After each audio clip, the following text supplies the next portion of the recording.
Assalamualaikum warahmatullahi wabarakatuh. Alhamdulillah kita masih diberikan panjang umur, sehat walafiat dan taat kepada Allah sehingga kita bisa tholabul ilmi di channel YouTube The Ambyar ya. Mudah-mudahan istiqomah ya. Alhamdulillah kita sudah memasuki cabang iman yang ke-51. Perhatikan dengan baik, kita belajar bersama ya agar kita bisa memahami bagaimana kita bisa memiliki iman yang baik. Cabang iman yang ke-51 adalah berlaku adil dalam menetapkan hukum. Allah Subhanahu wa taala berfirman yang artinya barang siapa tidak memutuskan perkara menurut apa yang diturunkan Allah, maka mereka itu adalah orang-orang yang zalim.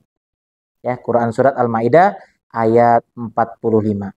Disebut sebagai orang-orang kafir ayat 44 dan orang-orang fasik ayat 47.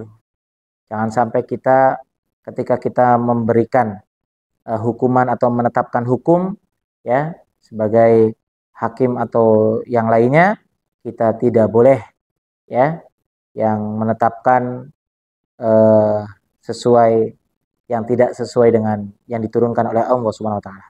Barang siapa yang tidak adil dalam menetapkan hukum, maka orang tersebut benar-benar akan mendapatkan murka dari Allah Subhanahu wa taala. Murka ini adalah bahasa khusus untuk Allah Subhanahu wa taala. Murka ini sangat benar-benar marah, di atasnya benar-benar marah, sungguh-sungguh marah. Ini murkanya Allah Subhanahu wa taala. Kalau sudah Allah murka, tidak akan selamat ya. Karena semua ini adalah milik Allah Subhanahu wa taala. Cabang iman yang ke-52, perintah untuk melakukan kebaikan dan larangan melakukan kejelekan. Ya. Kita kalau mampu kita ngomong kepada saudara-saudara kita, teman-teman kita untuk melakukan kebaikan dan menjauhi larangan. Ya, semaksimal mungkin. Oke. Cabang iman yang ke-53 adalah hidup rukun dalam melakukan amal kebaikan. Kita harus rukun. Bukan hanya dengan orang Islam saja, tapi untuk semua manusia. Beda agama, beda suku, budaya dan sebagainya. Kita harus tetap rukun, ya. Tidak boleh kita bertengkar, saling membenci dan sebagainya. Tidak boleh, ya. Maksudnya saling tolong menolong dalam melakukan amal kebaikan dan ketakwaan. Itu yang paling utama. Ya, ketakwaan kita kepada Allah Subhanahu wa taala. Allah Subhanahu wa taala berfirman, "Dan tolong menolonglah engkau dalam mengerjakan kebajikan dan takwa, dan jangan tolong menolong dalam berbuat dosa dan pelanggaran." Tuh. Kalau berbuat dosa itu tidak boleh kita ditolong. Kita harus benar-benar menjaga itu. Kalau tolong menolong dengan kebaikan, ibadah, itu boleh. Tapi kalau perbuatan yang tidak baik, itu tidak boleh. Rasulullah SAW bersabda, barang siapa yang berjalan untuk menolong atau memberi manfaat pada saudaranya, sesama muslim, maka baginya pahala orang yang berperang di jalan Allah. Tuh, tolong menolong sama sesama muslim, seperti berperang. Ya. Rasulullah SAW bersabda, barang siapa yang menghilangkan kesusahan orang lain, maka Allah mencatat baginya 70 kebaikan. Tuh.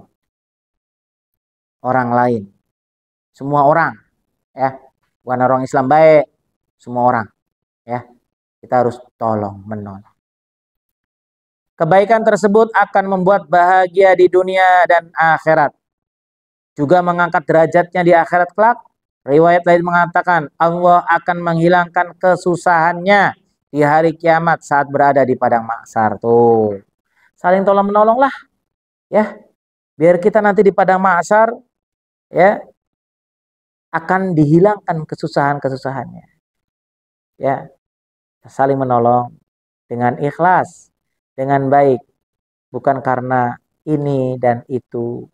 Bukan karena makhluk Allah yang lain, tapi karena Allah Subhanahu wa ta'ala. Lillahi ta'ala. Cabang iman yang ke-54. Malu kepada Allah Subhanahu wa taala. Rasulullah SAW bersabda, al-haya'u minal iman. Sifat malu merupakan sebagian dari iman. Rasulullah SAW juga bersabda, malulah kalian kepada Allah dengan sungguh-sungguh malu. Sebagian sahabat bertanya, saya juga malu kepada Allah. Rasulullah SAW bersabda, orang yang benar-benar malu kepada Allah akan menjaga kepala, menjaga perut, menjaga farji, menjaga kedua tangan, dan menjaga kedua kakinya, dan senantiasa mengingat kematian, juga mengingat bahwa dia akan membusuk di dalam kubur. Barang siapa yang menghendaki akhirat, maka tinggalkanlah gemerlap kehidupan dunia. Utamakan akhirat dibandingkan dunia. Orang yang melakukan hal-hal tersebut, dia benar-benar malu kepada Allah Subhanahu wa ta'ala.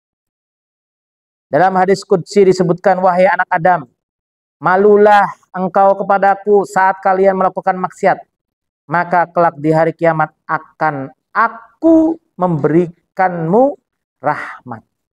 Jadi kalau kita malu, kalau kita melakukan maksiat, Allah akan di hari kiamat akan memberimu rahmat, kasih sayang, kasih sayang.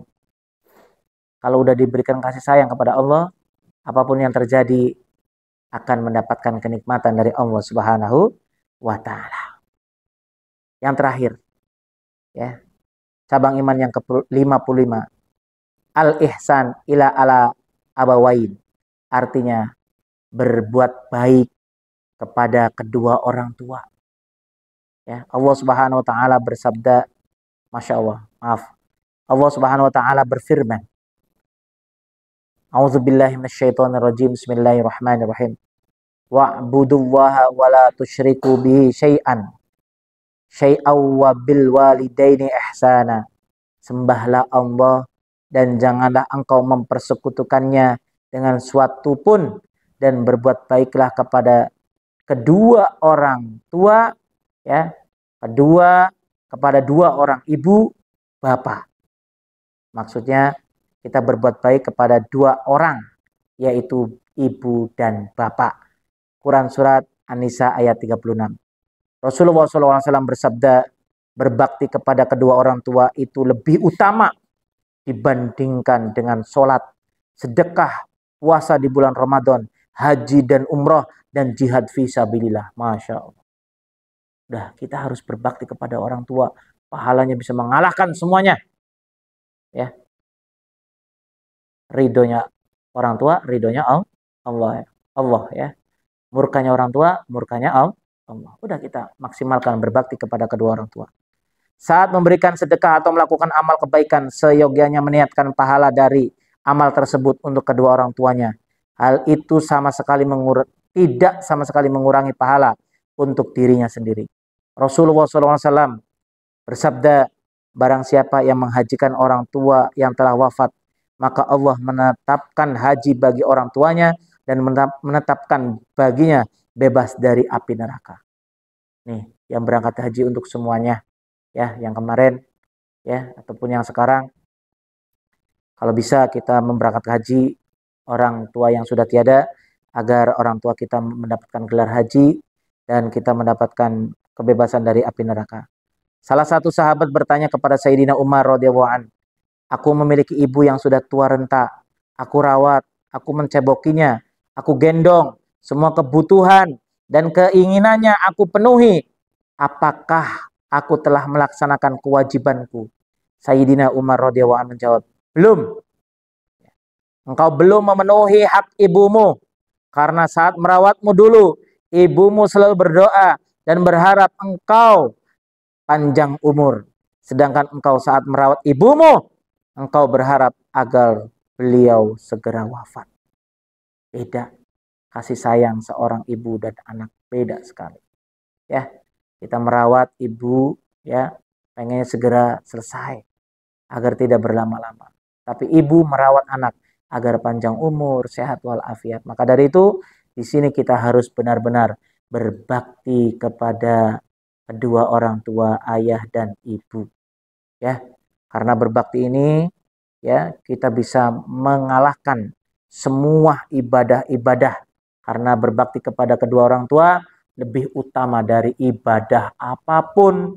Tadi disebutkan lebih utama daripada sholat, lebih utama dari sedekah, lebih utama dari puasa di bulan Ramadan, lebih utama dari haji dan umrah, dan lebih utama jihad fi sabilillah. Jadi berbaktilah kepada kedua orang tua agar kita selamat di dunia dan di akhirat kelak. Allahumma amin ya rabbal alamin. Cukup sekian, mudah-mudahan kita bisa berjumpa lagi minggu depan. Wabillahi taufiq wal hidayah. Wassalamualaikum warahmatullahi wabarakatuh.